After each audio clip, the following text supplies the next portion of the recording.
Good evening, friends.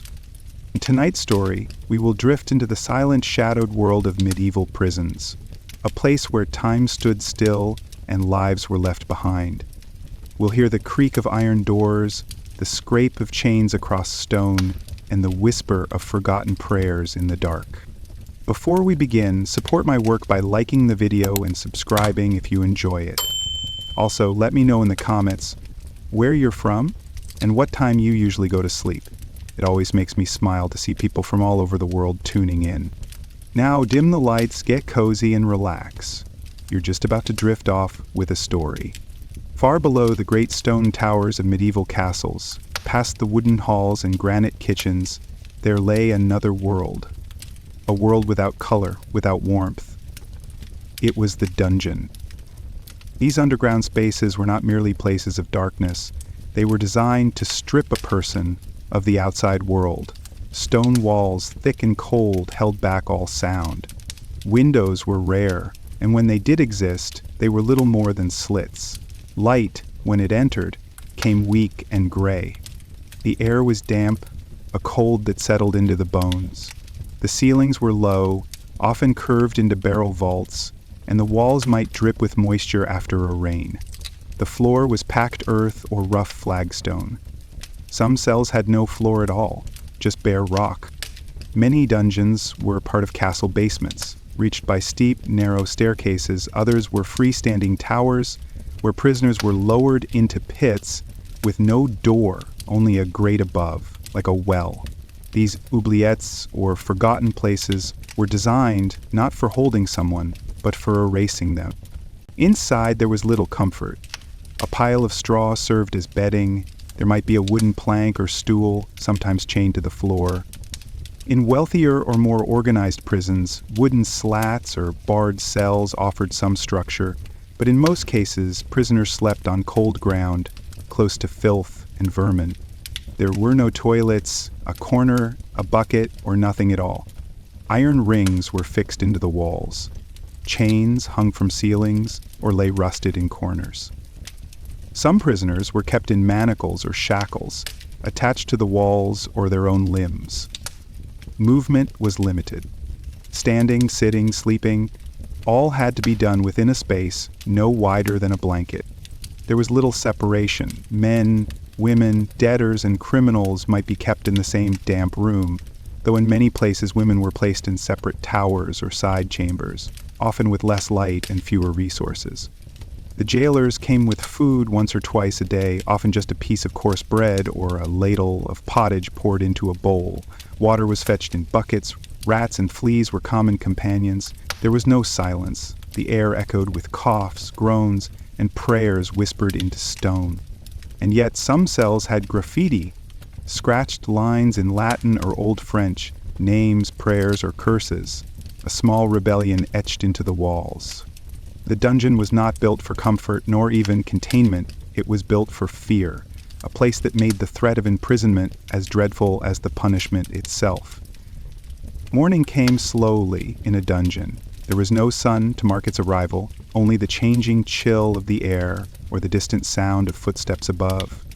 The jailer, when he arrived, might open the door with a loud creak, a bucket of water, a scrap of food. Some spoke a kind word, most did not. For the prisoner, routine was survival. One might rise and stretch as best they could. Others simply stayed curled on the floor, lost in sleep or thought. Some wept, some whispered prayers, some simply stared.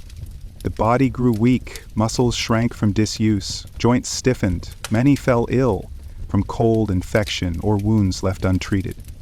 There were no doctors here. Sometimes a monk or friar came to hear confessions. They brought no medicine, only words.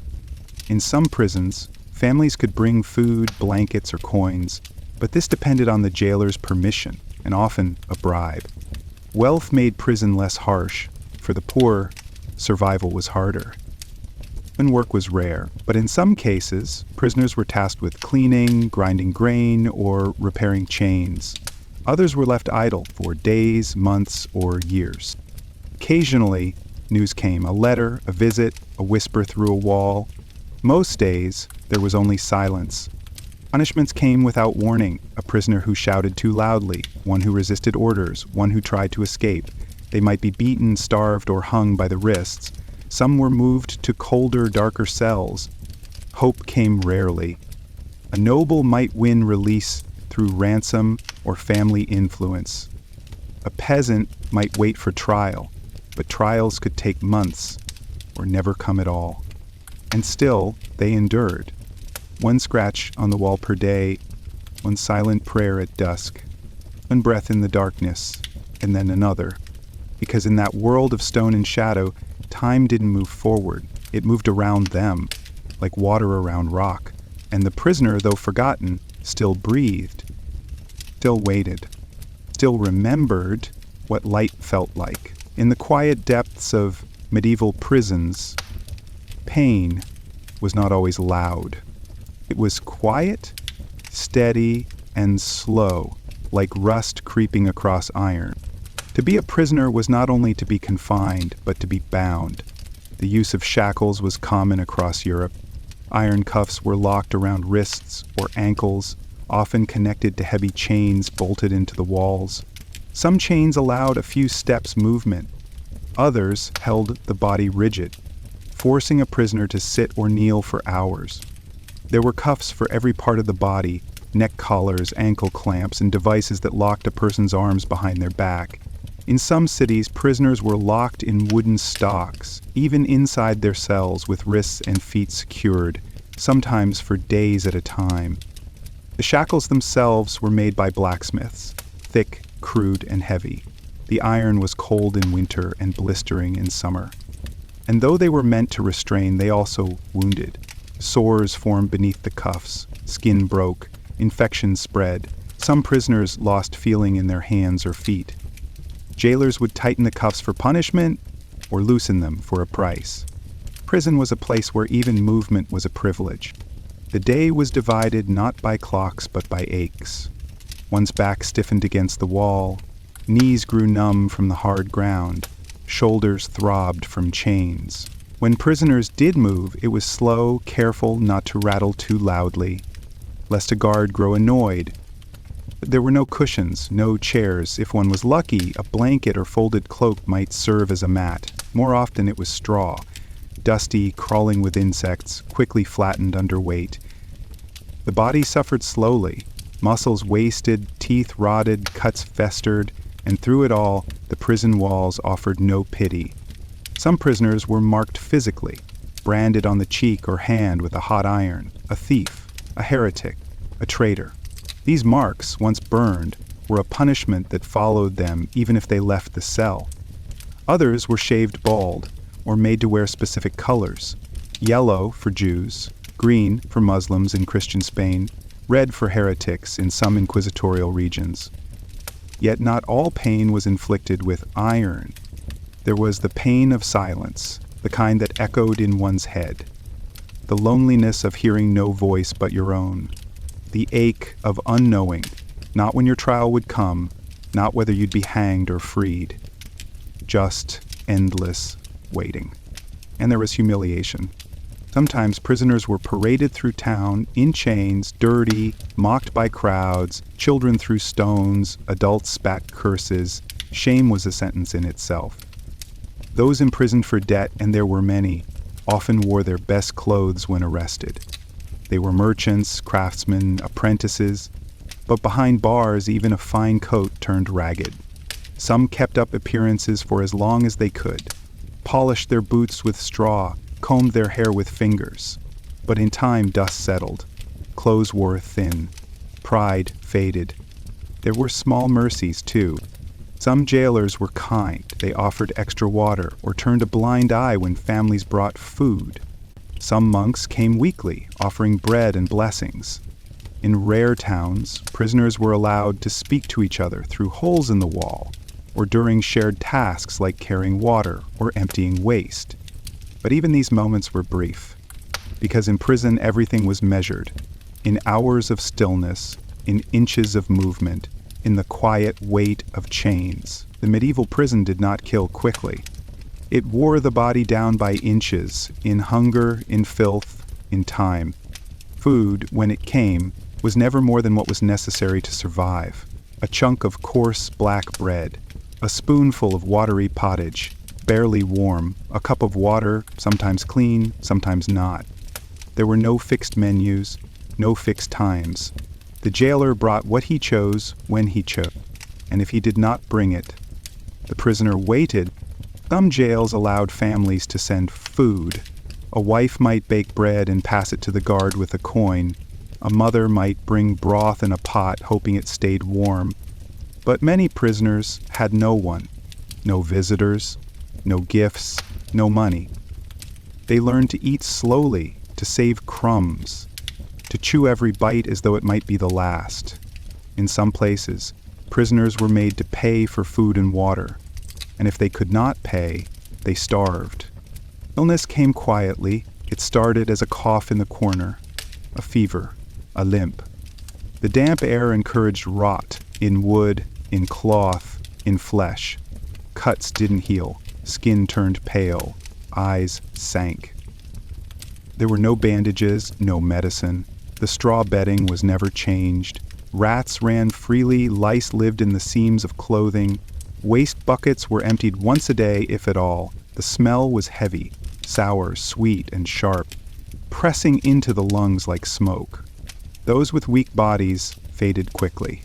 Children, the elderly, the sick. And yet, death was not always noticed. Sometimes, a prisoner died in the night, and no one came until morning. Sometimes, not even then. In larger jails, cells were shared. 6 or 10 men to a room meant for 2. They sat back to back, knees tucked, trying not to touch. In winter, this closeness brought a little warmth. In summer, it brought sweat and quarrels. Some cells had windows, a slit high above, letting in a narrow line of light. Prisoners watched it crawl across the floor each day, counting time in shadows. Others had no windows at all, no change in light, just endless dark. Prisoners passed time however they could. Some whispered stories, some scratched the wall with bits of rock, marking each day with a small line. Some prayed aloud, others rocked in silence, caught between thought and dream. Clothes were never washed. A man might enter prison in boots and a cloak, and leave years later barefoot, the fabric rotted off his back, if he left at all. The body changed, it shrank, it stooped, teeth fell out, skin became pale, flaking, scarred. The prisoner became someone else, not the man or woman who once stood in a village square, or worked a market stall, or prayed in church. And yet, even here, some clung to dignity. They washed their hands with water from their cups, brushed dust from their sleeves, sat upright when the jailer came. They were not just bodies, they were people, waiting. And hope, faint though it was, remained alive in small things. A letter slipped through a crack, a bird seen through a window, the sound of music from far above, a festival, a wedding, a bell. For those trapped in stone and straw, these were reminders. The world still existed, and perhaps one day they might return to it. Not all who sat in medieval cells were thieves or murderers. Many were there for reasons that today would seem strange or simply unfair. In the medieval world, the definition of crime was shaped by 3 things: religion, hierarchy, and fear. The laws were not always written. They were passed down by kings, churchmen, and local lords. A mix of custom, decree, and divine will. Theft was the most common crime. A loaf of bread, a chicken, a bundle of wool. Anything stolen could lead to arrest. Even children could be jailed for petty theft. In some towns, stealing a coin from the church offering bowl was treated more harshly than robbing a merchant. Sacred spaces were defended with sacred laws. Debts were also a major cause. A man who owed money to a landlord, a merchant, or the crown could be seized and jailed until he paid. This created a cruel trap. A debtor had no income while imprisoned, yet could not leave until he repaid what he owed. In some cities, debtor prisons had entire families living behind bars. wives cooking over tiny fires, children growing up in narrow rooms. Drunkenness, quarrels, and blasphemy might land someone in the stocks for a day, but repeated offenses could lead to jail. Swearing in church, speaking ill of the king, fighting in the street, all could be labeled as disturbing the peace. Some were arrested for trespassing on noble land, hunting deer in royal forests, or fishing from the wrong stream. Forest laws in places like England were severe. Poachers were seen as a threat not only to animals but to the king's control. Others were accused of heresy, preaching ideas that challenged the church, or sorcery. Women who healed with herbs, men who muttered strange words, or anyone blamed for a failed harvest. Though such cases became more frequent in the later Middle Ages, even in earlier centuries, spiritual offenses were feared. Treason was the gravest crime. The plot against the king, to forge documents, to speak of rebellion. These were not only crimes, but sins against the order of the world.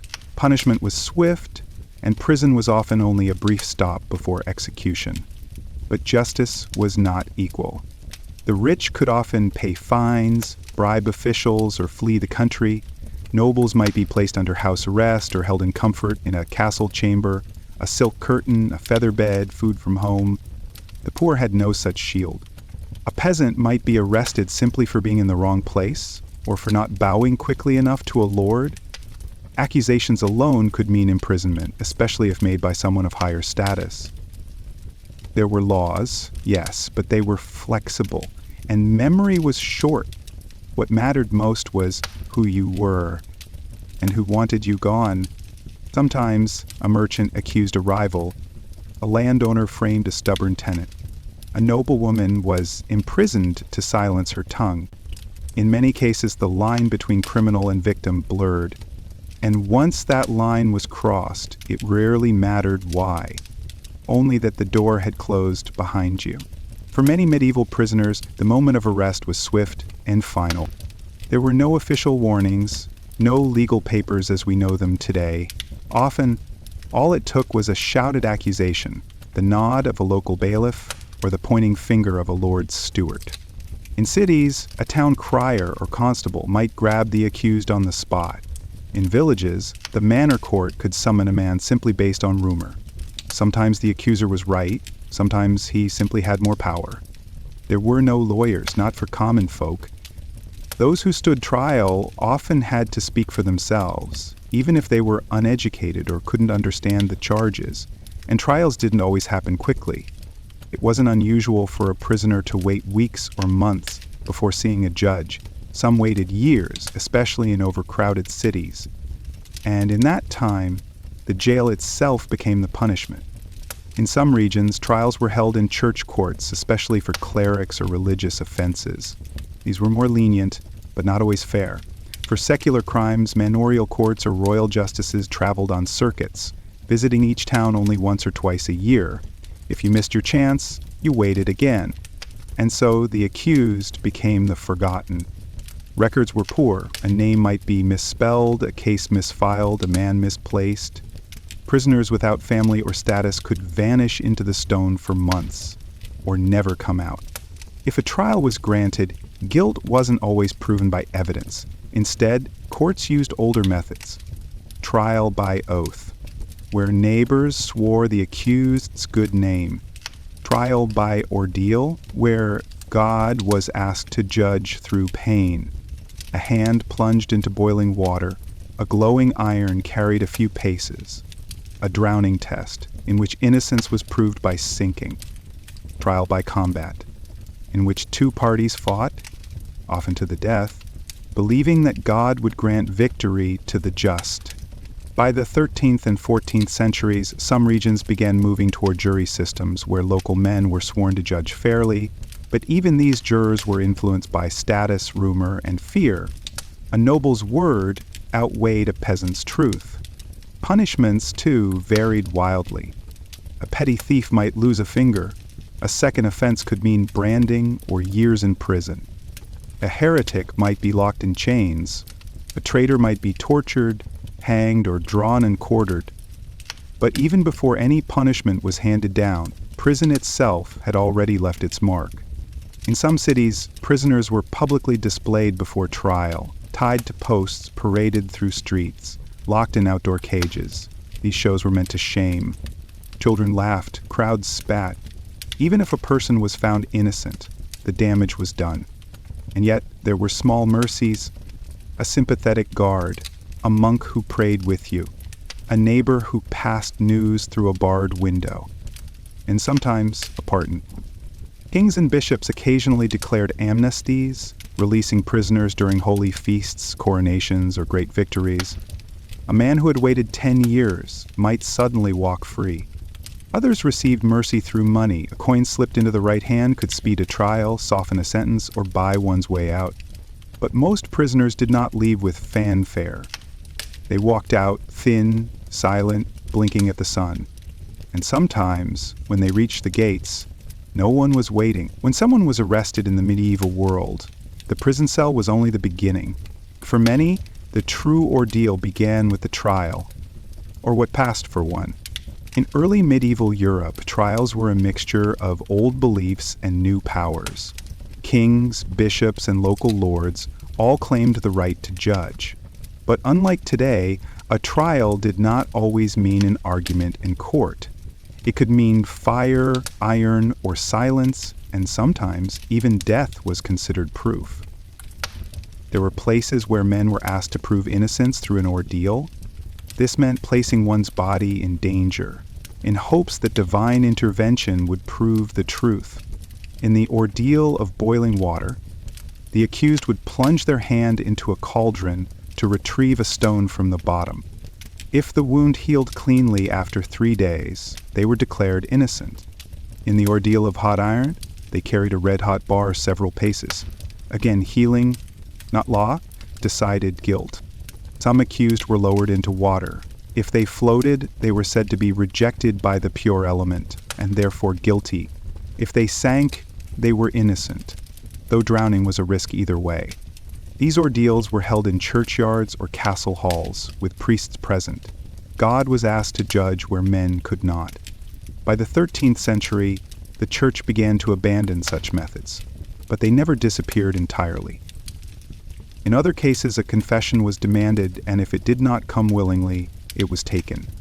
Torture was not the first step, but it was always nearby. In dungeons below the court, wooden racks were kept. These devices stretched the body, slowly, painfully, until joints popped and screams echoed.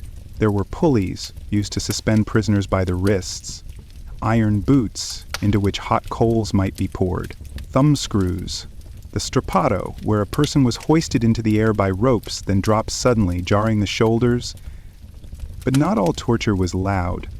Sleep deprivation, constant cold, the threat of mutilation, the sound of screams from other cells. These were quiet weapons, used to wear down the mind. Some prisoners confessed just to make it stop. Others spoke in hope of mercy, or because they were told their soul depended on it. And not all confessions were written. They were whispered, signed with a mark, carved into stone with a nail. Confessions were not always believed. Sometimes they were required to justify a sentence already decided. Other times they were copied into court records, becoming part of public judgment. What mattered most was that the records showed guilt, so that justice could appear to be done. Justice in the medieval world was not blind. It watched carefully and often looked away. For those brought to trial, there was little room for defense. Courts were usually held in churches, castles, or town halls. Judges might be a local baron, a bishop, a royal appointee, or even a town council. The prisoner stood below them, often in shackles, and waited for their fate to be spoken aloud. Some courts were public, with villagers watching from benches or doorways. Others were private, closed affairs, held by torchlight or in monastic chambers. The formality varied, but the outcome rarely did. A trial might last a day or only an hour. Documents were read aloud, accusations, oaths, past offenses. Witnesses might be called, but many feared speaking honestly. The nobleman's word outweighed that of a servant. The priest's word outweighed a widow's. Reputation mattered more than evidence. The accused could be asked to swear an oath or to submit to more questioning. Few were offered legal help. The concept of a defense lawyer did not exist for most. Those who could read or speak Latin might fare better. But many simply stood in silence, hoping for mercy. And then there were inquisitions. By the 13th century, the Church began organizing formal inquiries into heresy and religious dissent. These were called inquisitions, and they operated across France, Spain, Italy, and beyond. The inquisitors were often Dominican friars, trained, educated, and relentless. They asked questions carefully, repeatedly, seeking contradiction. The accused might be shown the instruments of torture before questioning even began. A psychological warning. Torture was not always applied directly. The mere presence of it was often enough. A darkened room, a table with straps, chains hanging nearby. But when used, it was legal and designed not to kill, but to extract truth, or what passed for truth. The accused were told that confession would save their soul. Some believed it. Others simply broke under pressure. Confessions were copied by scribes, read aloud, and sometimes displayed in public squares. Inquisitors rarely punished on their own. Instead, they handed over the guilty to secular authorities, who would carry out the sentence. Those found guilty of heresy might be imprisoned for life. Others were made to wear penitential robes. Some were burned, and some, surprisingly, were released. Broken, shamed, but alive. For secular courts, punishments were more varied. A thief might be branded, a traitor executed, a debtor returned to prison. A woman accused of sorcery might be fined, imprisoned, or forced to flee. But no matter the outcome, the experience left a mark. Even those found innocent often returned to their villages with whispers behind their back. The stain of accusation never fully faded. And for those still in prison, awaiting a trial that might never come, justice remained an echo, a word repeated by those in power, a promise carved into courtroom walls, a cloak worn by those with gold and titles. But for the prisoner in chains, justice was distant, a flicker behind torchlight, a voice at the top of the stairs. And then, only silence again. In the clash of swords and thunder of hooves, battlefields across medieval Europe often ended not only in blood, but in captivity. For many warriors, survival did not mean freedom.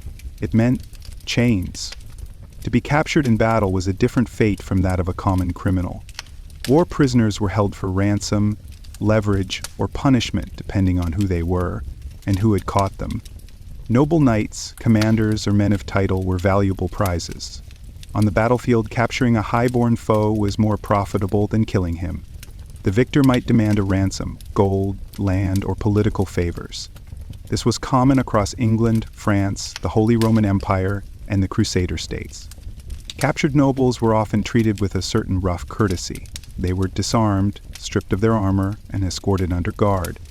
But their rank preserved them from dungeons, at least at first. Many were held in castle chambers, guarded but fed, sometimes even allowed to write letters home. The ransom process was formal. Messengers were sent. Family estates were contacted. Payment negotiations could last for months or years. The longer a noble was held, the more pressure was placed on their kin. But for ordinary soldiers, the outcome was often grim. Foot soldiers, archers, and mercenaries captured in battle faced harsher treatment. If they were from a hated region, religion, or enemy faction, they might be executed on the spot. In some wars, common prisoners were blinded, maimed, or forced into servitude. In the 100 Years' War, the Battle of Poitiers, 1356, saw thousands of French prisoners taken by the English. While the King of France was treated with honor, many of his men were marched into makeshift camps, chained together, and fed little. Some died before ransom came. Others were forced to work, digging trenches, repairing roads, or serving the victors. On the Crusades, Christian and Muslim captives were traded, ransomed, or enslaved. In the Holy Land, military orders like the Knights Templar sometimes imprisoned Muslim prisoners within fortified castles. Meanwhile, captured crusaders were marched through desert heat, locked in stone chambers in places like Aleppo or Cairo. In Spain's Reconquista, prisoners shifted between Islamic and Christian hands. A captured knight from Castile might spend years in a Moorish tower, while a Muslim defender might be chained in a church cellar near Seville. And then there were the ransoms that never came. If a prisoner's family was too poor or unwilling, he remained in captivity. Some died behind foreign walls, others over time were forgotten entirely. Those with skills, scribes, smiths, musicians, might earn better treatment. A captured harpist could find himself playing for noble feasts. A blacksmith might be kept to repair weapons. But this mercy came with obligation. Serve your captors or suffer. Language barriers added to the hardship. A Frenchman in Scotland, a Moor in Navarre, a Hungarian in the German lands. Unable to plead their case, many prisoners drifted into silence or relied on fellow captives to translate and advocate. And even among enemies, strange friendships formed. There are letters and records of enemy knights exchanging gifts during captivity, books, rings, even chessboards. Some shared meals, debated religion, or recited poetry. A shared nobility, even across battle lines, created a fragile respect. But make no mistake, these were still prisons. Even the softest bed in a tower cell was a cage, and beneath the politeness lay the quiet truth. The prisoner was a commodity, a name with a price. Once the chaos of the battlefield faded and the victors returned to their halls, the real game began, the ransom process. It was a slow, delicate dance of gold, power, and waiting. For noble prisoners, ransoms were a matter of pride and politics. Their families or liege lords were expected to pay, not just out of loyalty, but to uphold their honor. The price was often determined by status. A duke might command a fortune, a lesser knight a modest purse. Entire castles, parcels of land, and future marriages were negotiated in exchange. These arrangements were recorded in letters, charters, and scribal contracts. Messengers crossed borders, sometimes carrying the prisoner's own words, pleading for help, swearing loyalty, or reminding family of duty. A sealed document could mean the difference between another year in chains or a ride home under escort. But the wait could be long. Months turned into years. Sometimes the money never came. Not all nobles were eager to pay for their kin. A brother who stood to inherit might delay. A king might ignore his vassal's fate. And in times of famine or plague, gold was scarce. Some prisoners tried to pay their own ransom, selling horses, jewels, or even offering to fight for their captor. There are stories of knights switching sides to win freedom or marrying into enemy families to secure release. Those without wealth faced different fates. Many were forced into labor. In the German lands, captured Bohemians were made to dig moats and repair walls. In Italy, prisoners from rival city-states were shackled and put to work moving stones, rowing ships, or building roads. Others became part of prisoner exchanges. Kings and generals arranged swaps, knight for knight, soldier for soldier. These deals were not always fair, but they served a purpose: reduce the burden of prisoners and boost morale. In rare cases, prisoners escaped. Accounts survive of men tunneling through walls, bribing guards, or disguising themselves as monks or merchants. A daring few fled during parades or during chaos at festivals. These stories were told for generations, not just as legends, but as lessons in wit and endurance. And then there were those who simply vanished, forgotten in far-off towers, buried in foreign graves, names crossed off scrolls, sons and fathers whose fates were never confirmed. They became part of the invisible history, the ones who never returned. For some prisoners of war, their story did not end in freedom or death, but in adoption. A soldier might convert to a new faith, marry locally, and begin life anew in the land of his captors. Crusaders became farmers. Moorish captives became Christian. A man once caged might find peace in surrender. And still, there was always the whisper of hope. A knock on the cell door, a key in the lock, a guard with news: your ransom has come. Freedom was not always joyous. A man returned home, thin, silent, older. A lord reclaimed his seat, but with haunted eyes. Some captives, once free, chose never to speak of what happened. Another, but they were home, and for many that was enough. Not all medieval prisons were dungeons beneath city streets. Some were castles, fortresses, and towering walls, places built to defend kings, but which just as often swallowed their enemies whole. Let us begin with the Tower of London, perhaps the most infamous prison in English history. Though originally built as a royal residence and symbol of Norman power, it quickly became a place of confinement, especially for nobles, rivals, and those accused of treason. Within its gray walls, queens and bishops, knights and traitors, paced stone chambers, guarded night and day. Anne Boleyn was held here before her execution in 1536. Years earlier, Scottish King John Balliol and the Welsh rebel Dafydd ap Gruffydd were imprisoned in its towers. Its walls were not always cruel. Some rooms were furnished, meals delivered. But the weight of fate pressed heavy. In France, the fortress of Château d'If became legend. Built on an island off the coast of Marseille, it would later be immortalized in tales like The Count of Monte Cristo. In reality, it held political prisoners and men accused of religious dissent, especially Protestants, during the Wars of Religion. Further north, Edinburgh Castle in Scotland served both as royal stronghold and prison.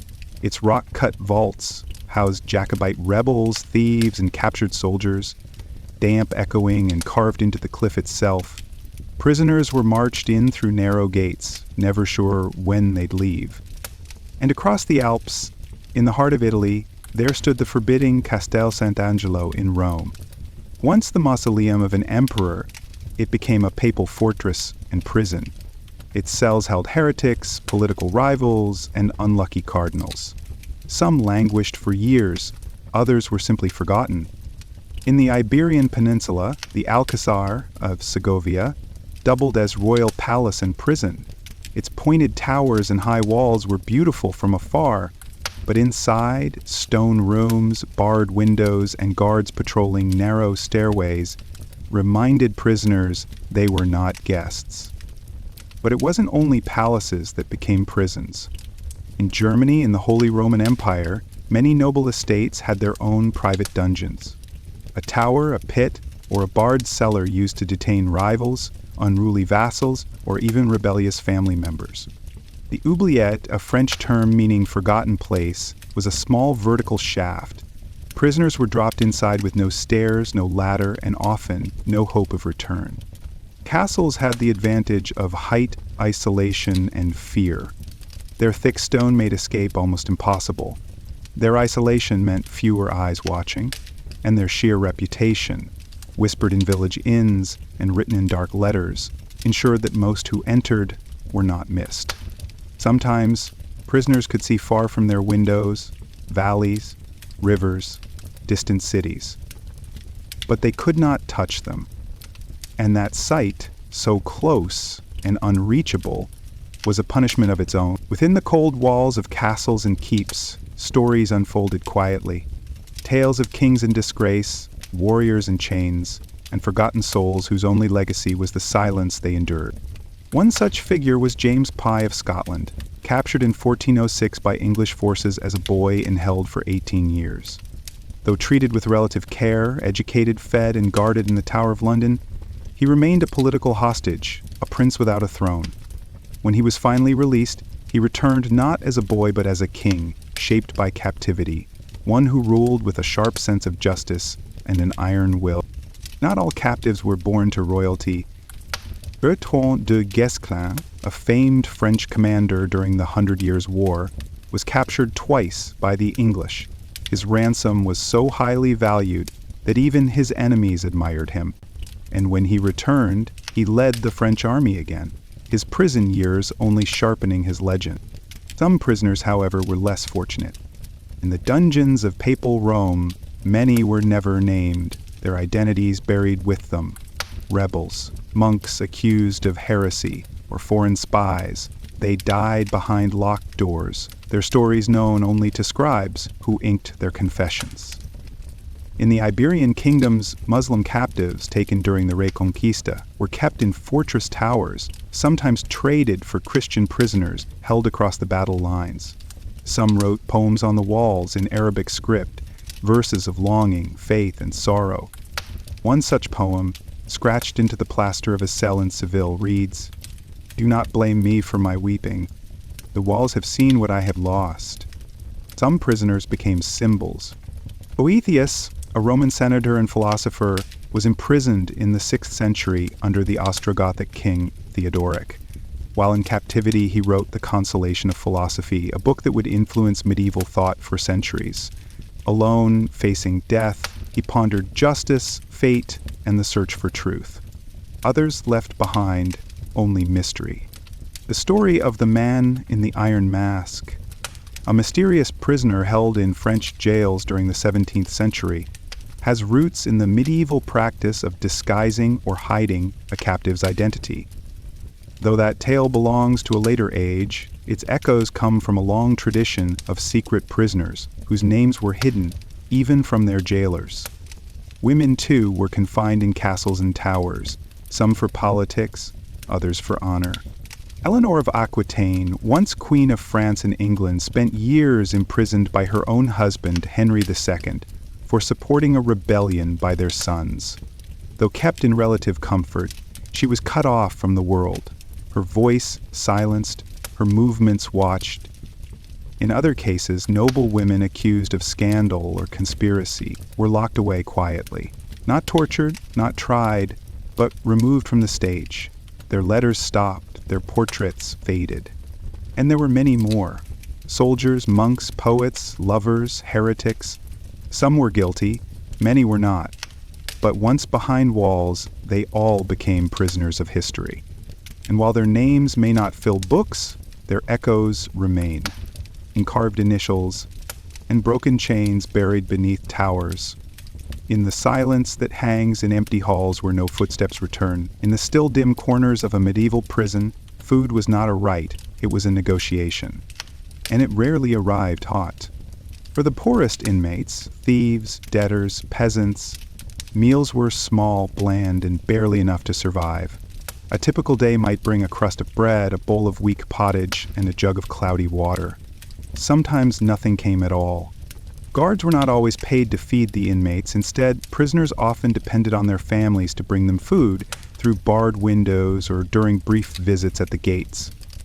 When family could not provide, hunger followed. In larger towns, prison stews, makeshift communal meals were sometimes ladled out from iron pots. These stews were not flavored for taste, but to stretch ingredients: root vegetables, boiled grains, perhaps a lump of meat if lucky. But more often, bones, cabbage stems, or stale barley gruel filled the bowls. There were no spoons. Prisoners used their fingers, wooden splinters, or scooped food with bits of bread.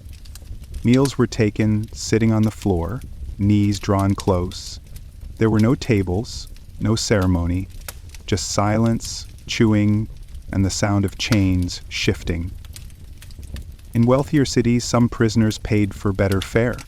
Nobles or guild members might bribe a jailer to bring roasted fowl, fresh bread, or a small jug of wine. These meals were eaten in private cells, sometimes with silver cutlery brought from home. But even for them, the air was damp, the stone cold, and the clink of locks ever present. Smells drifted across the cells. One man's crust grew mold. Another's meat spoiled in summer heat. The stench of rot clung to every bowl and rag. Hunger made prisoners desperate. There are accounts of men scraping mildew from walls to chew it, or boiling shoe leather for broth. Rats, too, were caught and cooked when nothing else could be found. The strongest took what they could, the weakest learned to eat quickly or hide scraps beneath straw. Clean water was a blessing, and not always guaranteed.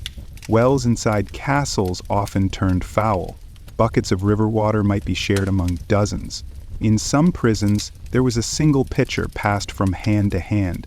Those with fever were told to wait. Monks sometimes brought bread and cheese on holy days. Charitable guilds in cities like Florence or Ghent sent beans or salted fish during Lent. But these were gifts, not promises. The rest of the time, food was a question with no answer. And yet somehow people survived. They learned to ration, to trade, a crust for a favor, a sliver of apple for an extra blanket. Food became currency, and hunger the driving force of nearly every thought. Even more than pain or punishment, it was hunger that reminded prisoners they had fallen from the world above. Each bite, if it came, was a small act of survival. And the empty bowl was a whisper. They're still here, but only just. In the still hours before dawn, when no footsteps echoed on the stone and the torchlight had dimmed, a medieval prison became a place of breath and filth and fever. The suffering did not always come from shackles or hunger. It crept in through the cracks, in silence. Most prison cells were built for punishment, not protection. They were cold in winter, suffocating in summer, and always damp. Moisture gathered on the stone walls and pooled on the floor, soaking straw bedding until it rotted black. Some jails had no beds at all, only the ground, shared by rats, insects, and the slow stench of decay. Prisoners relieved themselves in the corners. There were no latrines, no drains, and often no fresh air. Buckets were shared, rarely emptied. The result was a stinging, bitter smell that clung to skin and hair, a mix of sweat, rot, and unwashed bodies. Cleanliness was a luxury. Water for washing was rare, soap even rarer. Clothes wore thin, turned gray, and clung to the body like a second skin of dust and grease. Hair matted, skin itched, nails grew long and ragged. Boils and sores appeared where chains rubbed raw against wrists and ankles. And then came the illness.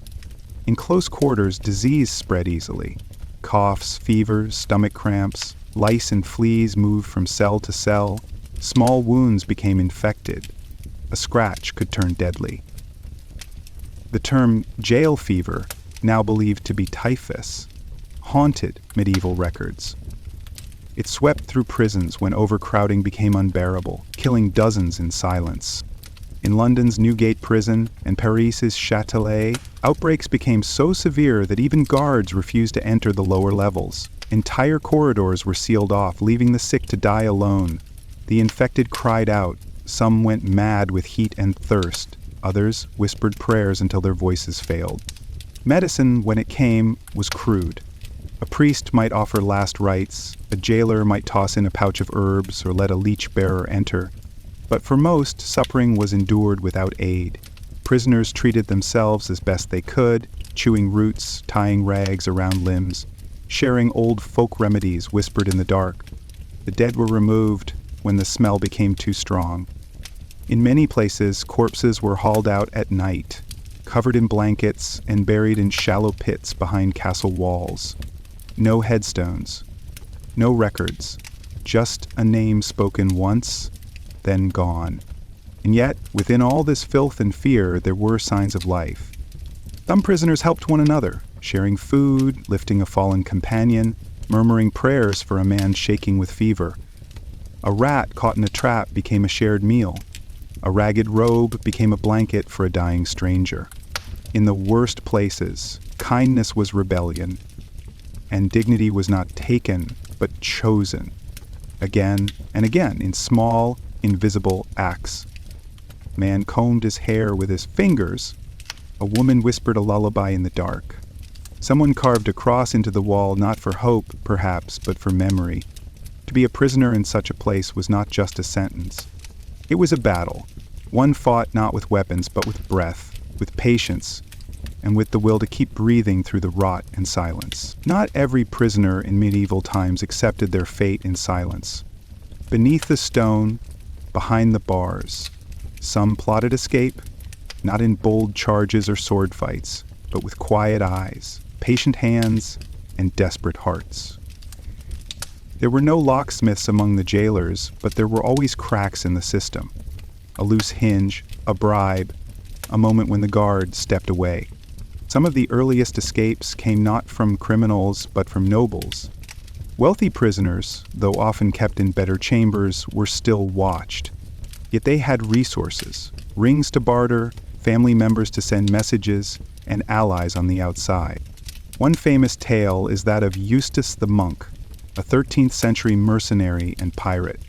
After being imprisoned in Rouen, he reportedly tricked his guards by faking illness and, with help from sympathizers, escaped in disguise, dressed as a washerwoman. Another is Roger Mortimer, a powerful English lord accused of treason in the 14th century.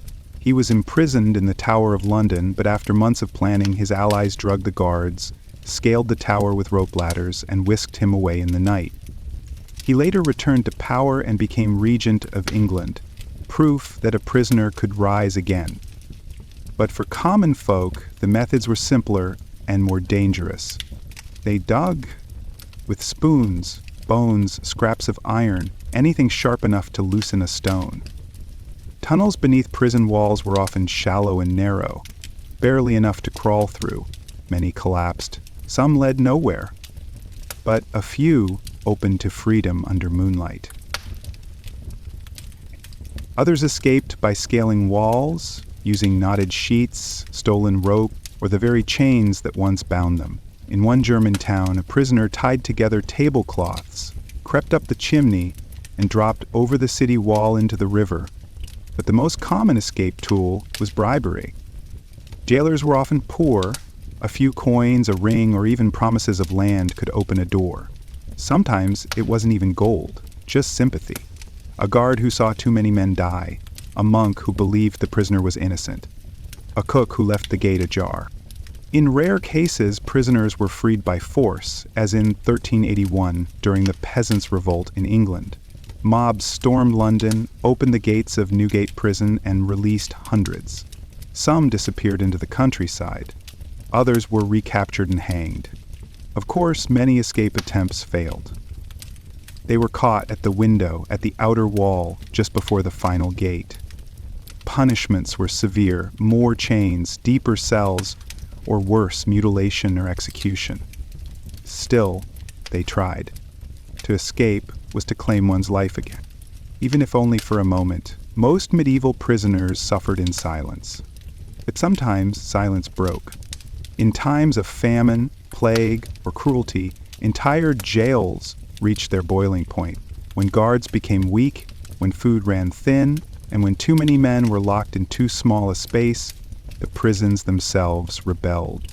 These revolts were not always grand.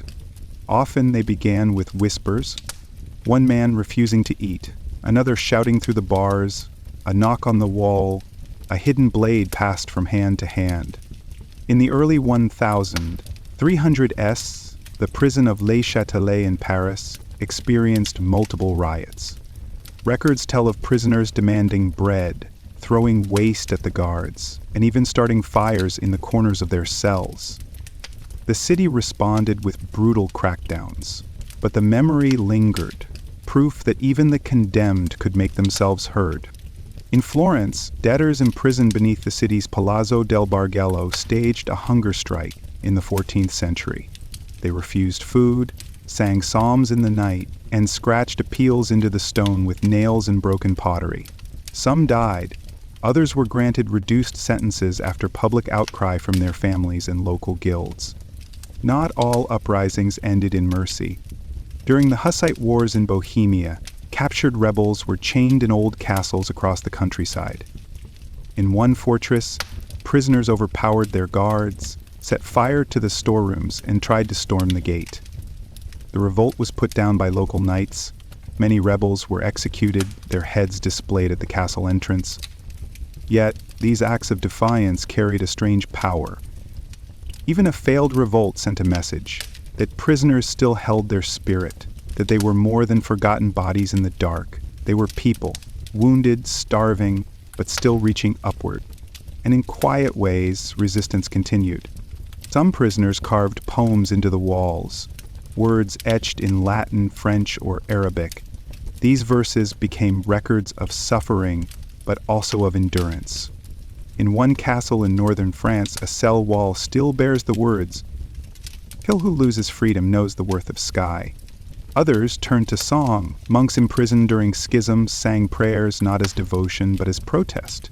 Their voices echoed in stone corridors, carried through barred windows, reminding the world outside that they had not vanished. There were moments, too, of strange celebration. On saints' feast days, even jails sometimes loosened. A candle was lit, a guard shared bread, the prisoners whispered blessings to each other. In that flicker of peace, they remembered the world beyond walls. And for some, survival itself was rebellion. To live, to not go mad, to remain kind when surrounded by cruelty, these were victories that never made it into court scrolls or royal ledgers. But they mattered. The prisoner who helped a sick cellmate, the woman who shielded another from a beating, the man who hid his last crust of bread to share it at night. These were acts of courage, not loud, not bloody, but human. And though many prisoners died without their names remembered, their stories linger. In the stone, in the records, in the air of old ruins where chains once clinked. Because sometimes the softest voice in the darkest cell is the one that carries farthest through time. Not all prisoners in the medieval world were destined to die behind bars. Some, through patience, luck, or favor, were given a second chance. But the road to freedom was rarely clear, and it was never quick. In medieval justice, a prison was not always the final punishment. It was often a holding place, a stop along the way to judgment, and sometimes that judgment changed. Royal clemency could arrive like thunder on a quiet day, a scroll with the king's seal, a messenger bearing news. You are to be released. The words came like sunlight through a crack in stone. This mercy, however, was not always given out of kindness. Sometimes it was political. A noble family begged for the return of a son. A bishop intervened for a wayward monk. Or a prisoner's release was part of a treaty, a gift to a rival kingdom, a reward for loyalty, a way to ease unrest. In cities like London, Paris, or Florence, pardons were granted on holy days, Christmas, Easter, or a saint's feast. On such days, rulers showed generosity to demonstrate piety. A few low-born prisoners, usually those held for debts or minor crimes, were released in honor of divine mercy. Confession also played a role. A prisoner who showed remorse, prayed, or confessed before witnesses might be spared the harshest sentence. In some regions, confessing was the only way to escape execution, even if it meant lifelong exile instead. Monasteries occasionally took in released prisoners. These men and women, broken by years in chains, were allowed to live out their lives in quiet labor, cleaning the grounds, tending gardens, or praying in silence. In exchange, they were fed and sheltered and watched. Some were forgiven publicly. In a town square, a man might kneel before the crowd, confess his crimes, and receive a symbolic blow with a wooden staff, a ritual of shame and rebirth. He would rise, no longer bound, but not truly free. His neighbors would never forget. In smaller villages, release was simpler. A blacksmith returned to his forge, a thief returned to his fields. But the mark of prison clung to him. He was whispered about, watched, sometimes welcomed back with cautious kindness, other times cast out all over again. And for some, freedom didn't come through law, it came through escape from memory. The prisoner would change his name, move to another town, disappear into a different trade. The past remained locked in his silence. But the lucky few, those truly embraced again, found peace in small things. The touch of grass underfoot, the taste of a hot meal shared with family, the sound of church bells, not as warning, but as welcome. They had passed through darkness and stepped out into the long, quiet light of forgiveness. For those fortunate enough to walk free, the world outside prison walls was both familiar and strange. It smelled of wood smoke and bread. The air moved, There were trees, skies, footsteps that didn't echo. But freedom did not mean forgetting.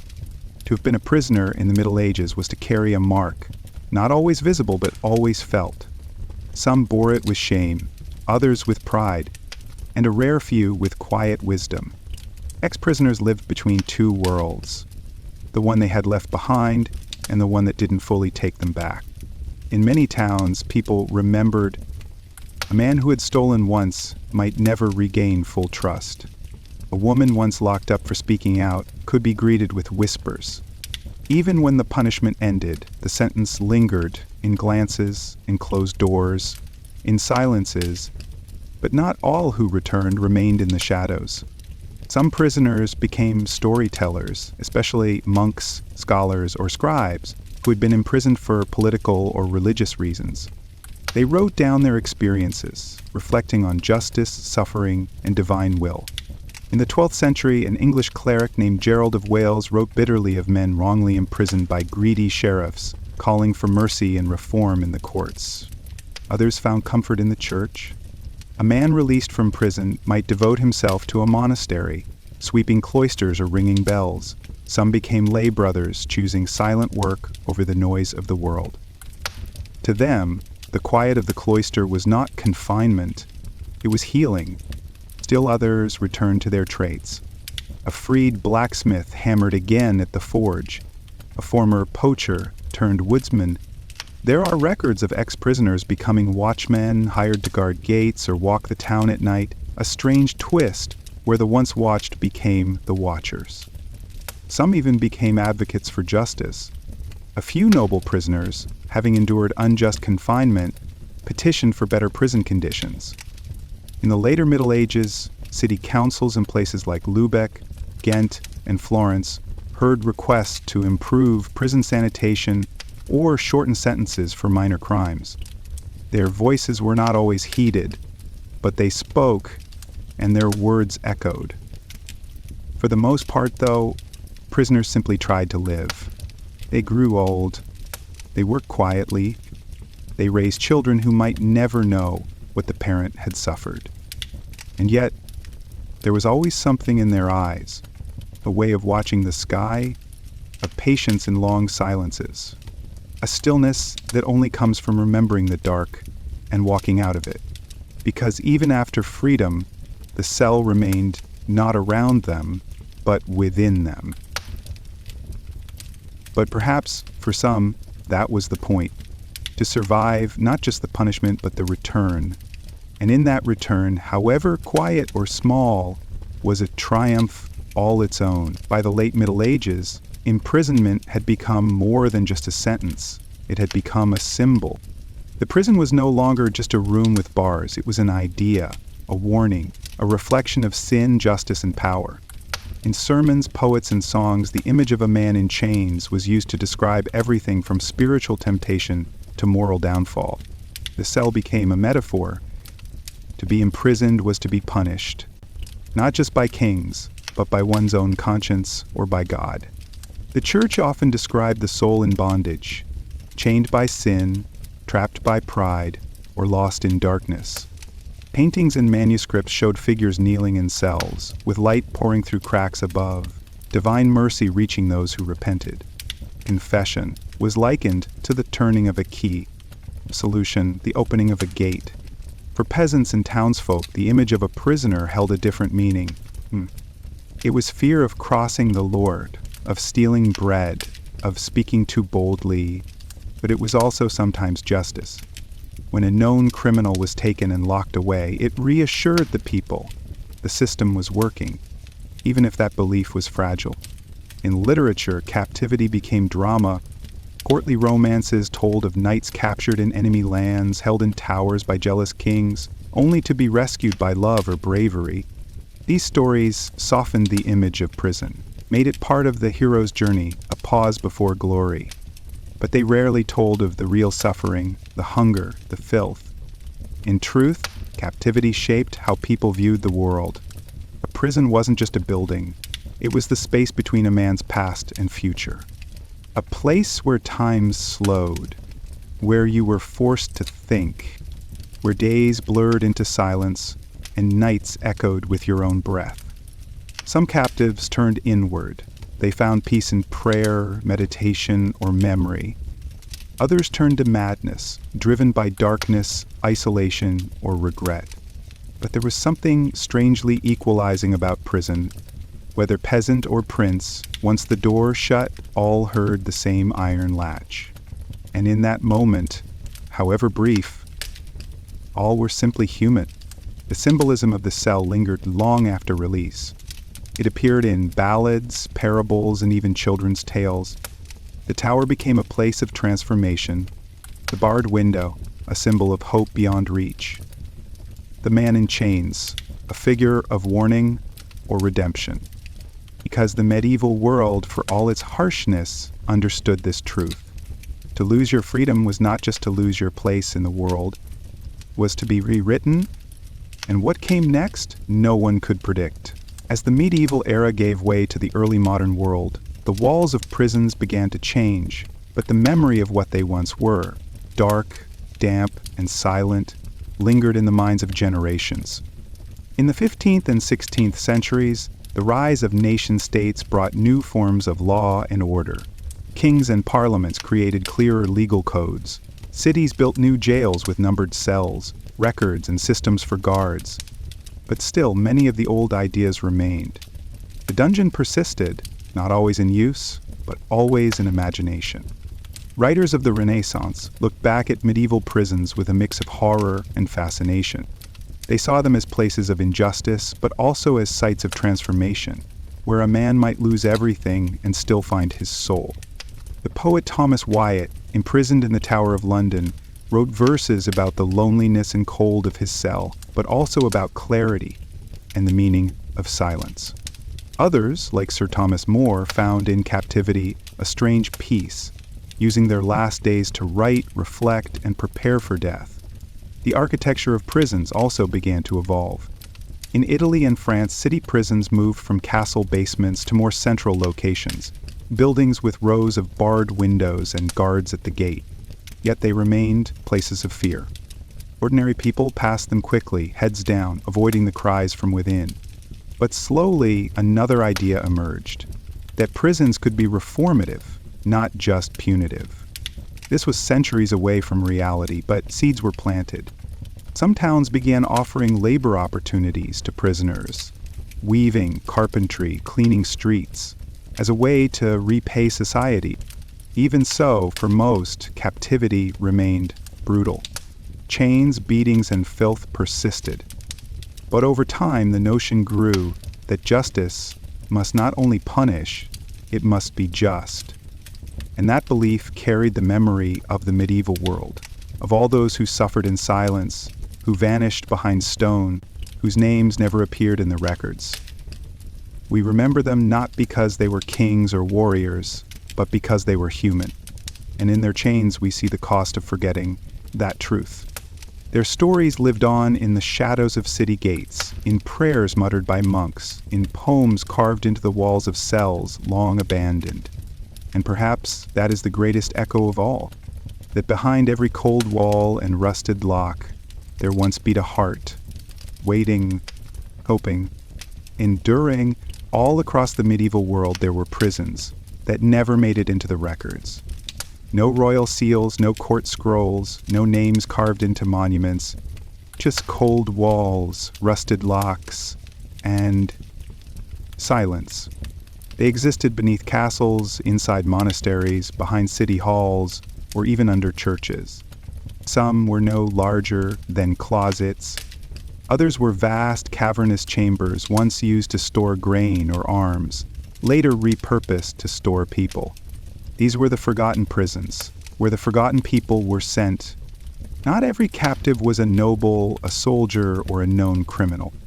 Many were simply unwanted, wanderers without papers, servants accused of petty theft, foreigners who could not speak the local tongue, women deemed troublesome by priests or husbands, and debtors, always the debtors, who owed more than they could pay. Their cells were often makeshift, a storeroom turned cell, a root cellar with a new iron bolt. a dry well covered with boards, used to hide those meant never to be seen again. Records from old towns in Germany, France, and Spain speak of these places. They use words like custodia, terma, or sotterraneo, not always prison, but holding room, subterranean, or simply the hole. And those held inside left few traces. No portraits, no poems, just scratch marks on stone, or initials worn into wood by desperate fingers. In the port towns of the Mediterranean, prisoners might be chained in shipping warehouses, waiting to be sold into servitude or traded as pawns in treaties. In mountain villages, accused witches were sometimes locked in barns or wine cellars. No formal trials, just confinement until fears subsided, or did not. Even monasteries, seen as peaceful refuges, sometimes kept their own small cells, not just for outsiders, but for their own. A monk who disobeyed, a nun who spoke too freely. They might be confined for weeks in silence, with only bread, water, and a crucifix. Few complained. There was no one to listen, and so the prisons themselves faded from memory. Some were bricked over, their doors hidden behind plastered walls. Others collapsed, buried by time. Their stories went untold. But beneath many modern cities, remnants remain. Stones that don't match the buildings above, iron rings in basements, steps that lead to nowhere. They are the shadows of those forgotten places, the echo of footsteps that once paced back and forth, waiting, hoping, and slowly vanishing from the world's sight. In the quiet corners of old towns and under centuries of dust, archaeologists have found what written history once left behind, the invisible prisons and the people they held. But a crumbling staircase beneath a town hall in France leads to a sealed chamber with no records, no name. Inside, rusted shackles still bolted to the stone. In a church in Italy, a floor tile once thought decorative was revealed to be the trapdoor to a cell, carved with faint symbols by a prisoner's hand. These places were never meant to be found, and yet they are speaking now. Excavations in London have uncovered detention vaults, once used to hold debtors, thieves, or suspected rebels. Among the bones were tiny metal crosses, dice carved from animal bone, and wooden spoons with initials. Signs of life, routine, and memory. One wall had a scratched message, "Still I breathe." In Spain, a dry cellar beneath an old castle revealed iron rings along the walls, set too low for standing, too high for sitting. This was no mistake. It was designed to disorient, to wear down the body. No names were recorded, only the shape of pain remains. Historians now work carefully, mapping these sites, translating the carvings, preserving the soil as though it were parchment. They are piecing together lives, quiet, frightened, often nameless lives, from what was never written down. Some findings are more hopeful. In the ruins of a 13th century priory in Germany, scholars discovered a tiny cell behind the chapel wall. Within it, a wooden bench and a window just large enough to let in moonlight. The cell had been used to punish monks, but carvings showed birds, trees, and short prayers etched deep into the stone. Not cries of despair, but acts of remembrance. Many of these prisoners never made it into books because they weren't seen as important. But now, they're small objects, a broken buckle, a woven belt, a bead of glass, tell stories no scribe ever did. And in telling these stories, we restore something sacred, the dignity of those who were silenced. Modern historians now speak of microhistory, the study of single lives, small moments, forgotten people. It is through this lens that the world's forgotten prisons begin to shine. Not grand halls, not epic battles, just narrow spaces where people waited, where they clung to memory, to scraps of hope, and where, even in silence, they left marks behind. Because even when the world turns away, stone remembers. And in its remembering, we listen, finally, with the care that was once denied. When we imagine medieval prisoners, the image that often comes to mind is a ragged man in chains, a thief, a rebel, or a soldier fallen from favor. But women too were prisoners. Their cells were quieter, their names more easily forgotten, but their stories mattered. In towns and cities across Europe and the Islamic world, women were imprisoned for a range of reasons. Petty theft, accusations of sorcery, religious dissent. Even speaking too boldly in public could invite suspicion. In many cases, women were locked away not for what they did, but for who they defied: a husband, a priest, a local lord, a widow who refused remarriage, a midwife blamed for a stillbirth, a merchant's wife accused of stealing from her husband's ledgers. The prisons for women were often small, separate, and rarely documented. In London's Newgate, a special section was designated for female inmates, guarded by a matron. In French towns like Toulouse and Rouen, women were confined inside chambers of city jails, with fewer windows, fewer visits, and more silence. Some were locked inside convents, not by choice but by decree. These penitential cells were cold and narrow. They held nuns who disobeyed, women accused of adultery, or even girls whose families wanted them out of sight. Not all had broken the law. Some had simply broken expectations. Life inside was a quiet endurance. There were no riots, no large escapes, just the slow wearing down of days without voices. Women prisoners often lived together in close quarters, separated from men. They shared food, whispered stories, cared for each other in illness. A handful of records speak of female inmates singing hymns together at dusk, voices rising in stone chambers like birdsong in a cage. Hygiene was difficult, privacy scarce, and clothing sparse. They used scraps of linen as sanitary cloths, often reusing the same ones for months. Some went barefoot, others fashioned slippers from straw or torn fabric. Yet even here, acts of resilience shone through.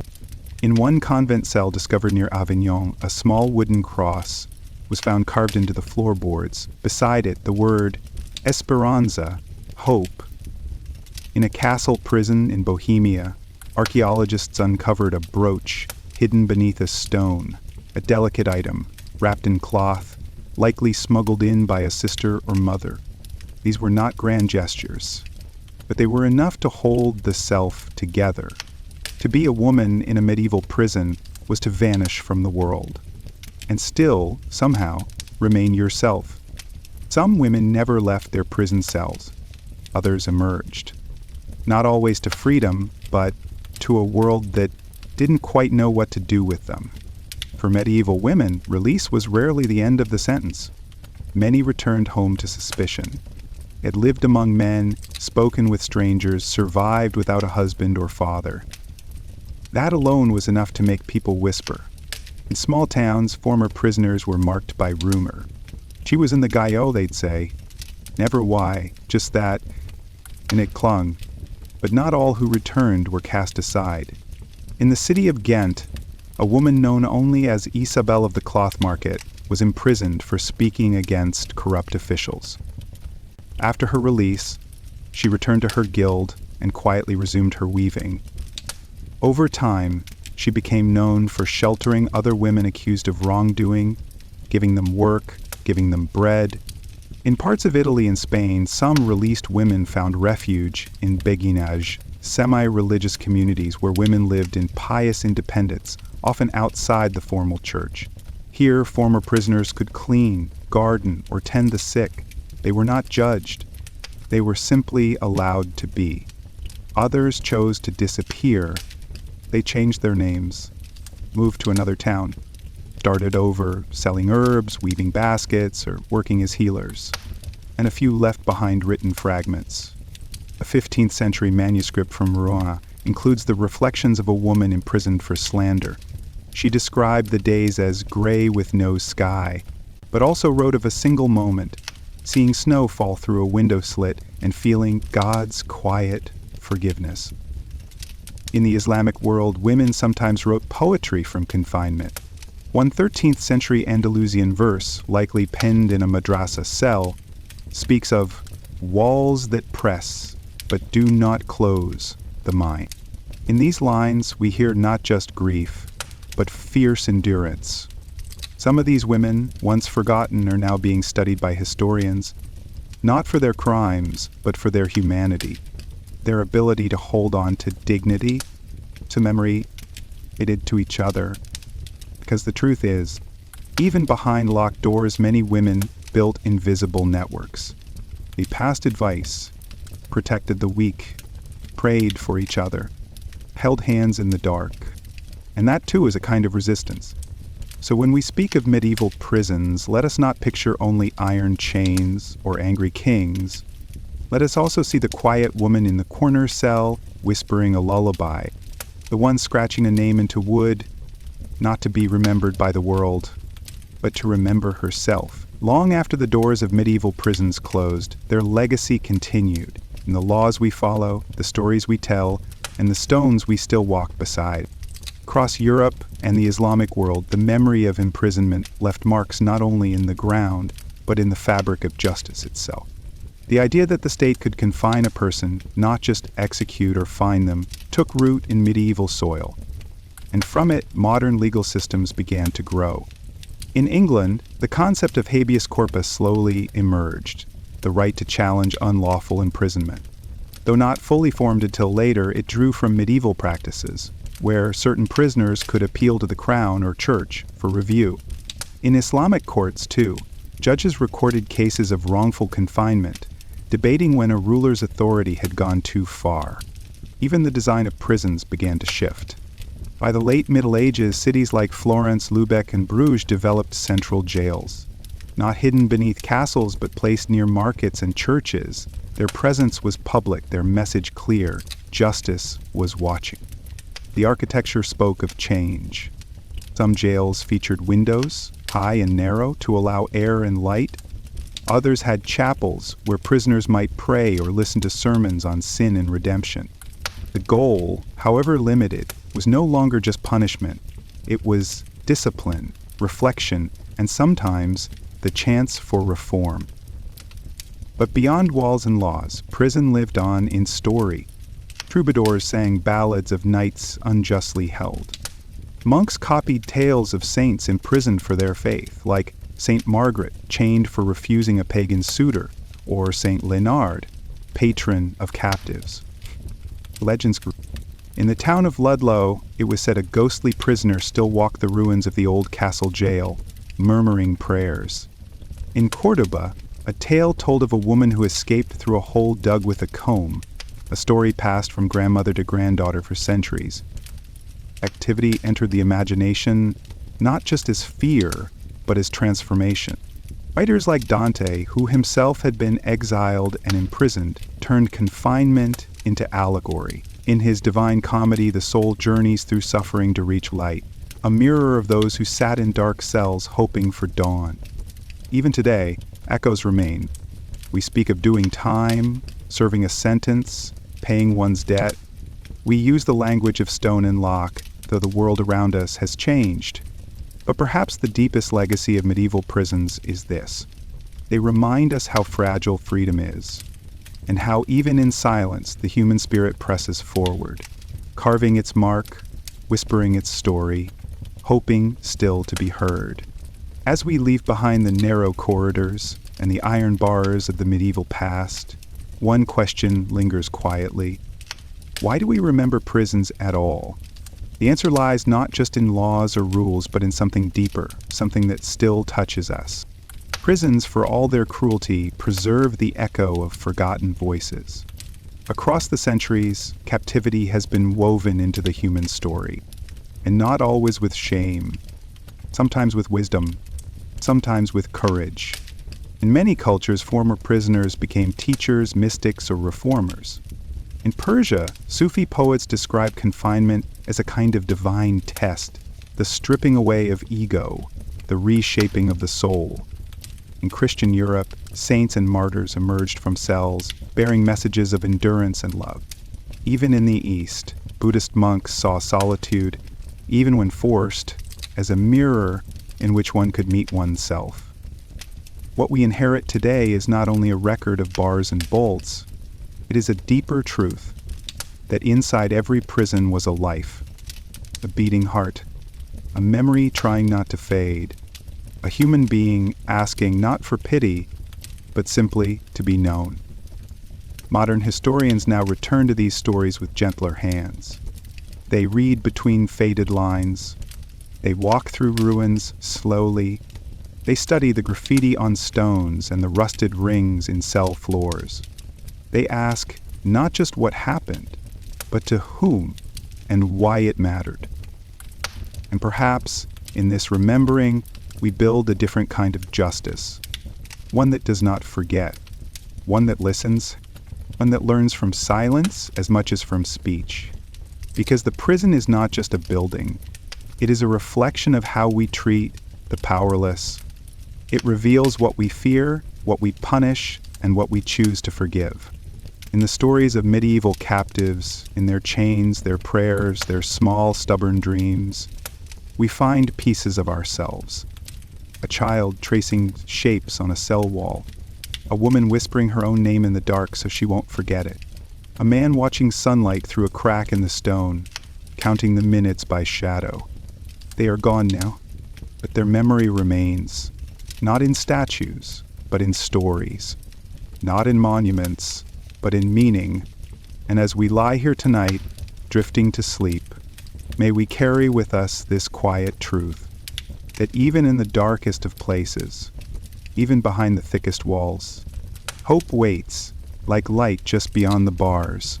While the image of a medieval European prison is often cold and gray, with narrow halls and rusted locks, the idea of captivity stretched far beyond castle walls. In lands east and south, prisons took on different forms, and justice wore many faces.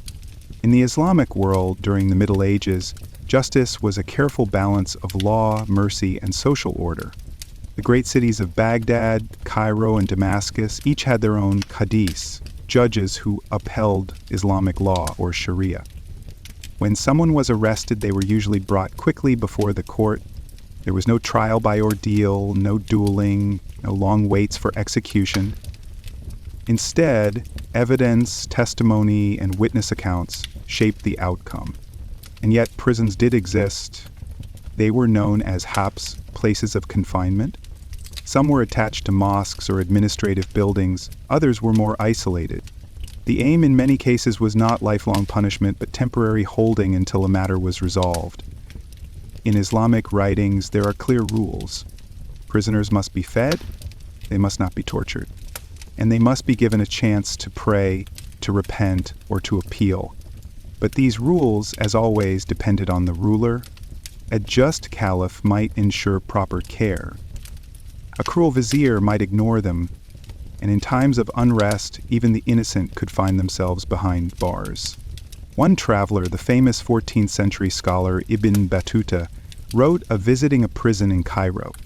He described small chambers, a communal courtyard, and prisoners who still performed daily prayers. He noted that families were often allowed to bring food, and that a few wealthy inmates hired scribes to send petitions for their release.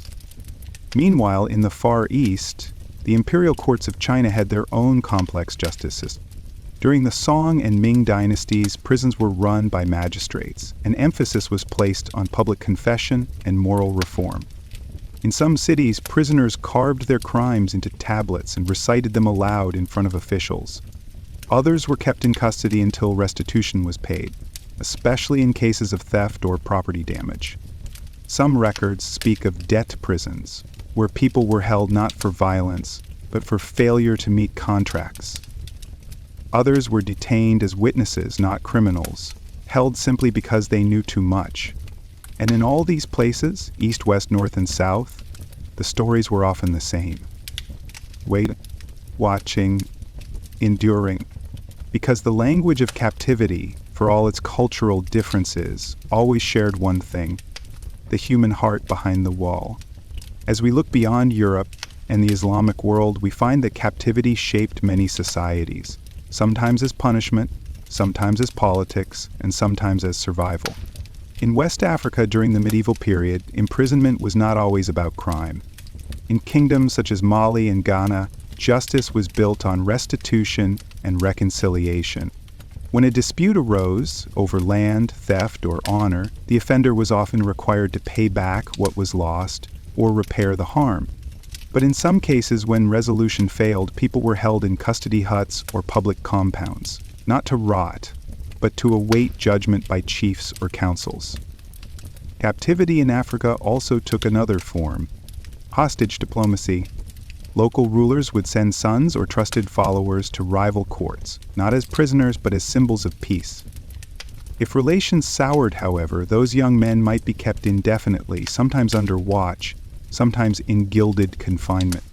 In the Indian subcontinent, under the Delhi Sultanate and later during the Vijayanagara Empire, prisons existed, but they were often a last resort. For most minor crimes, punishment came in the form of fines, community service, or shaming rituals. But for rebels, spies, and royal conspirators, more secretive prisons were used, hidden beneath fortresses or behind palace gates. Texts from the time describe windowless cells and the practice of rotating prisoners from room to room to disorient them. But they also speak of prisoners allowed to read scriptures, meditate, and maintain some form of inner life. In Japan, during the Kamakura and Muromachi periods, imprisonment was rare. Samurai justice focused more on honor, exile, and execution. But in temple records we find cases of monks or outcasts held in wooden enclosures near shrines, watched over by priests, not guards. Their confinement was not punishment alone, it was intended to cleanse the spirit. Meanwhile, in the scattered islands of Southeast Asia and Polynesia, captivity was often personal, not institutional. A captured raider or criminal might be taken into a household, watched, fed, and slowly integrated into the community. In some places, captivity was transformative, even spiritual. It taught humility, it gave space for reflection. It reminded the village of justice, but also of mercy. What we learn from these glimpses is that the prison was never just a place. It was a mirror of how a society saw guilt, sorrow, and the possibility of change. Some cultures built cells, others built stories, but all understood that to take away a person's freedom was no small act. It had to mean something. So as we close this final module, think not just of the cold stone towers of Europe, but of all the rooms, the huts, the temples, and the chambers around the world, where silence lived and memory endured. Mid-journey prompts for Module 14. The end of a prison sentence in the medieval world did not always come with a celebration. There was no music, no crowds, no long speech from a judge with a wooden gavel. More often, it came with a quiet turn of a key and the question, now what? For many, freedom was not triumphant, it was unfamiliar.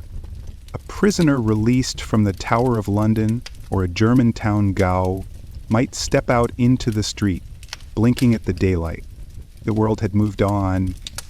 New stalls filled the market. Old neighbors walked past, unsure if they should greet or glance away. Some were greeted by friends. Others had no one left.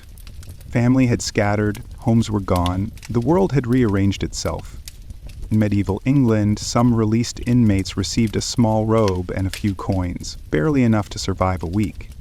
In France, city records mention a loaf of bread and safe conduct papers, allowing a prisoner to return home without being mistaken for a vagrant. But in truth, many became wanderers. Former prisoners often walked from town to town, seeking work, shelter, or just a place to begin again. Some carried the stigma forever. They were marked, not by tattoos or brands, but by whispers, by suspicion, by the memory of time spent behind walls.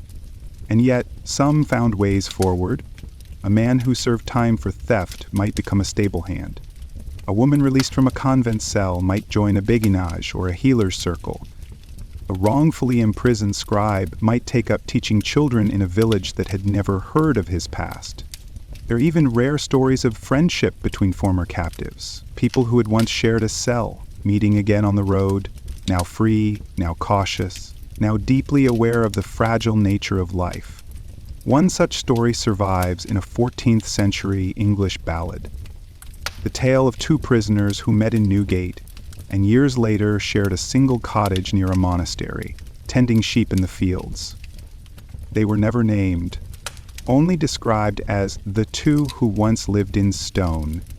For others, release was only partial. Debt might still hang over them. Their names might still appear in court scrolls. They might still be watched. But there was also this, dawn that came without bars, the sky without cracks, a meal eaten sitting under a tree instead of against a wall. For those who left medieval prisons, the world felt different, though louder, but wider. And perhaps that was the real beginning, not of freedom, but of rediscovery, of what it meant to walk without chains, to speak without echo, to feel the wind and know it touched only the skin, not the soul. In the final days of their silence, many prisoners imagined this moment. They counted down not just hours, but horizons. And when the door opened, slowly, heavily, they stepped not just into a world, but into a story they could now write again.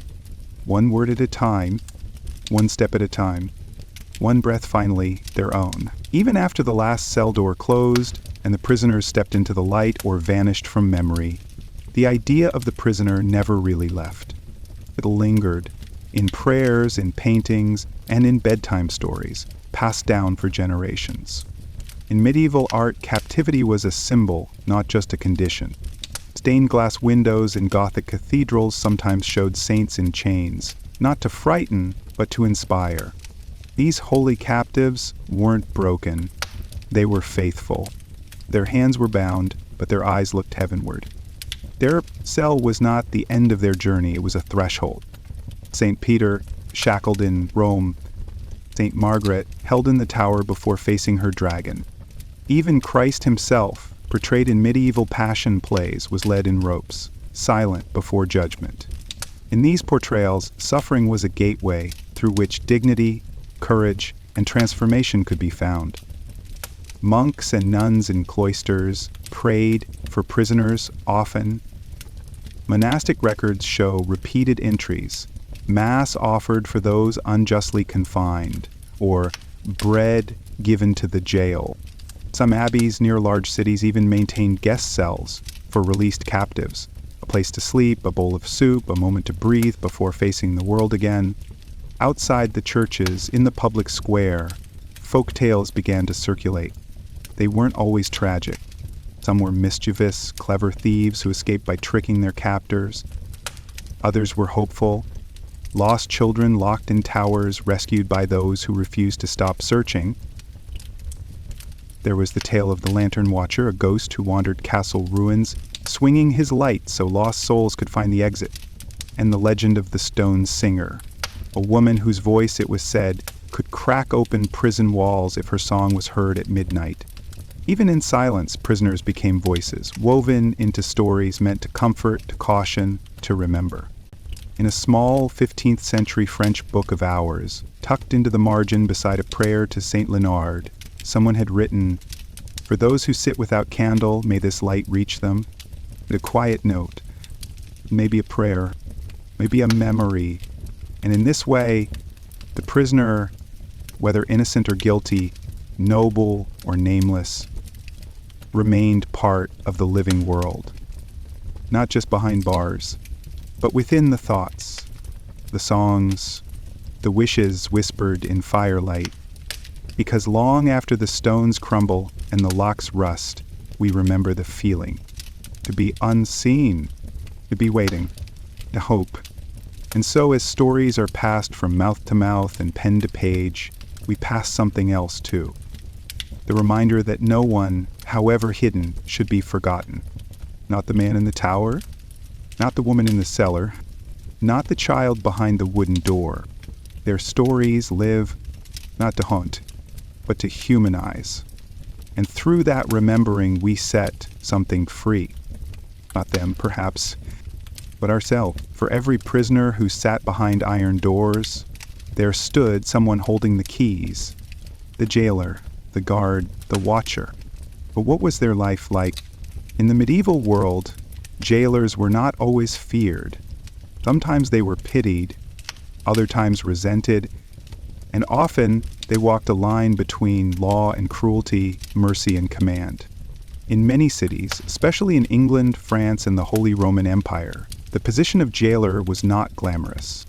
It was a job of necessity given to those with few options. Men too old for war or too poor for land might take it on. The pay was low, the hours long, and work grim. Jailers were responsible for feeding prisoners, keeping records, delivering messages, and reporting escapes. But in many places, the law allowed them to charge prisoners for basic care, food, blankets, even the removal of waste. This system, known as garnish, created a strange and often brutal economy inside the jail itself. A prisoner with coins might receive meat, a blanket, or a candle. A poor inmate might go cold and hungry, and it was the jailer who decided for a price. Yet not all were cruel. Some jailers developed quiet bonds with their wards. There are letters from the 14th century, written by prisoners in Newgate, York, and Rouen, thanking guards who allowed them extra water, or who smuggled in ink and parchment. In the dungeons of Avignon, a prisoner once carved into the wall, "The man with the keys, let me write. May God remember him." Jailers, too, were trapped in their own way. They lived in the prison, often in rooms just above or beside the cells. They breathed the same stale air, heard the same groans, and sometimes died the same deaths of plague, of fire, of forgottenness. During riots, it was the jailers who were first attacked. During famines, they starved with the inmates. And when new kings rose, they were often dismissed, punished, or replaced, no matter how well they had served. In smaller towns, jailers were sometimes women, especially in prisons for female inmates. Known as matrons, they watched over cells, maintained order, and sometimes offered comfort. Their presence is rarely recorded, but every now and then a scribbled note survives. "Matriona Ellis gave me bread and dried my tears." Prison, then, was not just a place of punishment. And it was a stage where power, fear, and kindness played out daily, quietly, sometimes anonymously. The prisoner waited for freedom. The jailer waited for silence. And between them, 1,000 tiny moments passed. A bowl shared. A story exchanged. A name remembered. Because even behind locked doors, two people remained. One with chains, one with keys. Both, in their own way, bound to the same walls. We've walked now through cold corridors and candlelit cells. We've met rebels and midwives, monks and matrons, kings in disgrace and children forgotten.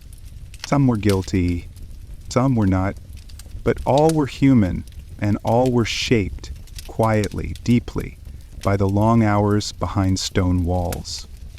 Medieval prisons were not all the same. Some were filthy, crowded pits. Others were modest rooms with scripture on the walls. Some were cruel by design. Others simply lacked care. And yet what made them unforgettable was not the iron or the law. It was what people carried within. A stolen spoon, a line of poetry, a scratched prayer on the stone. These were not just signs of survival. They were defiance, however small. To carve a name in a cell wall was to say, "I'm still here. I still matter." For every fortress that crumbled, every jailhouse lost to moss and wind, there remained somewhere a voice, waiting to be heard again. And now perhaps you have heard it, not just the voice of the prisoner, but the guard who looked the other way, the child who grew up to forgive, the townspeople who once walked by the walls, and one day wondered what was happening inside. Because captivity is not only about locks and keys, it is about silence and shame, about power and mercy, about memory, and when we remember those who were locked away, fairly or not, we make space for something healing. we remind the world that even in its darkest corners, people dreamed, people waited, people hoped, some sang, some wept, some forgave, and now their stories drift gently back through time, settling into the soft stillness of night, where we can finally hear them. They're not with fear, but with compassion. So as you close your eyes and rest, may their quiet voices keep you company. Soft as candlelight, gentle as memory, true as stone. Thank you for staying with me until the end of this story. If you enjoyed it, please support this work by liking the video and subscribing to the channel. Let me know in the comments where you're watching from and what time you usually go to sleep. It always warms my heart to see viewers tuning in from all over the world. Now close your eyes, let the past fade gently, and sleep well. Bye.